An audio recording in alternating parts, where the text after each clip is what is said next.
Hello, my name is Jack Washburn, and I will be discussing why I think the park system is important and why we should take extra steps to protect it.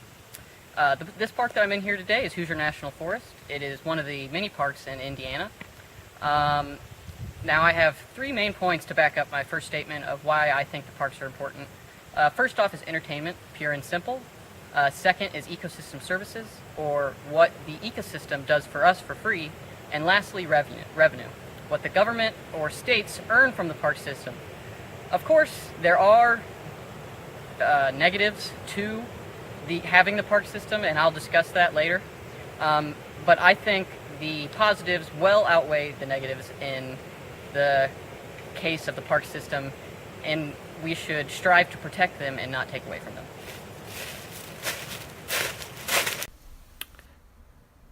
First off is entertainment. Now this point is pretty straightforward, and it works hand in hand with my last point. People go to the parks for hiking, hunting, fishing, camping, bird watching, and many other things. People have been entertained by the park system for as long as they have been around. Some people might argue, what if people stop going to the parks? I just don't see that happening. Yes, there may be a decline in the amount of people that go to the parks because of all of the other types of entertainment available today, but people will always visit the parks for as long as there are parks to go to. That's just not going to change. That is just a fact. That is just going to happen.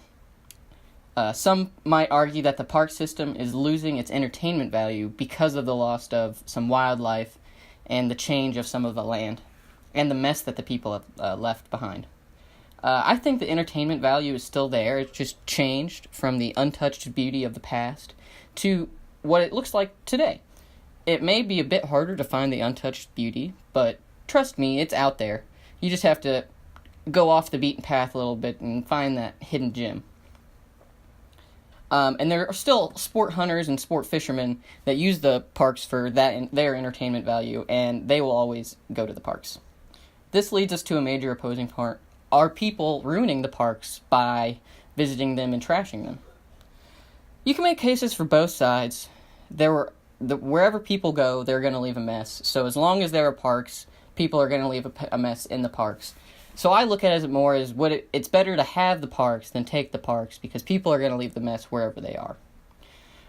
Once you take out the old, it takes time to get back to where you were. So if we took away the parks, we could never really get back to where we were. And I think that would be one of the major problems with taking away from the park system. I think this entertainment of value is large enough to make a tough decision on the parks. With the addition of my next few points, I think it is overwhelming in favor of the parks. My next point is about ecosystem services. Ecosystem services are services that the environment does for us for free. For example, trees take in CO2 and make oxygen for us for free.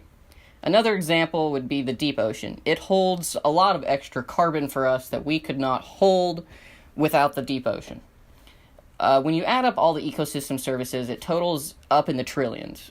Now, obviously, the park systems is not all the ecosystem services. There's a lot of other natural environment out there that make up most of the ecosystem services. But in terms of the United States and what we contribute to the ecosystem services, our park system is a large part of our land, especially the land that is still untouched. So I think that we could make it's in terms of how it relates to the United States for our park systems, for the ecosystem services. If we did take away from the park systems, to replace what we would in terms of ecosystem services, we would either not have enough money to replace what we take away, or we wouldn't really even know where to start, because the problems are just that gigantic.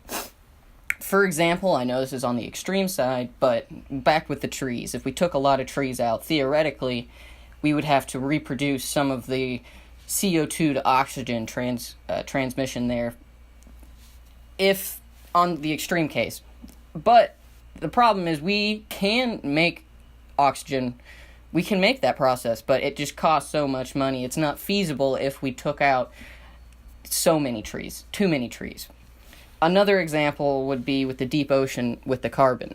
I know the deep ocean isn't part of the park systems, but with the deep ocean warming up, we don't have enough space to hold all the carbon, and currently we're having issues finding places to hold the carbon because we don't know how to store carbon as efficiently as the environment has already figured it out. These problems are just so massive, I think it's dangerous to mess with the balance of the ecosystem, and taking away from the park system really would dive into the balance that it's achieved over the millions of years of getting to where it is today.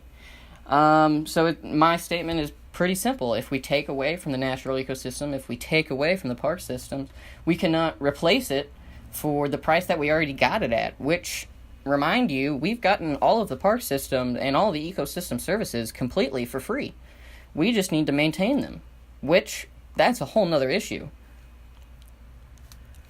This point should single-handedly overtake the other side because of the money value, but also because the ecosystem services, it's just not feasible for us to replace what we could take away in that category.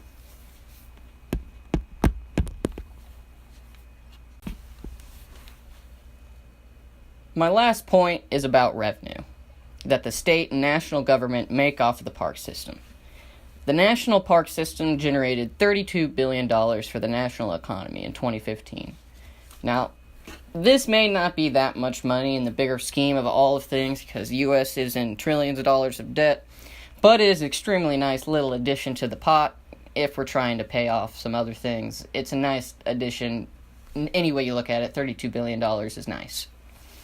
For the state-level parks, that may not be as much revenue generated, but there is normally a fee to get into most parks or access a certain part of the park. So it may only be a few dollars generated, but a few dollars do add up, and I think that it should be noted that the state and national park systems do generate at least some form of revenue.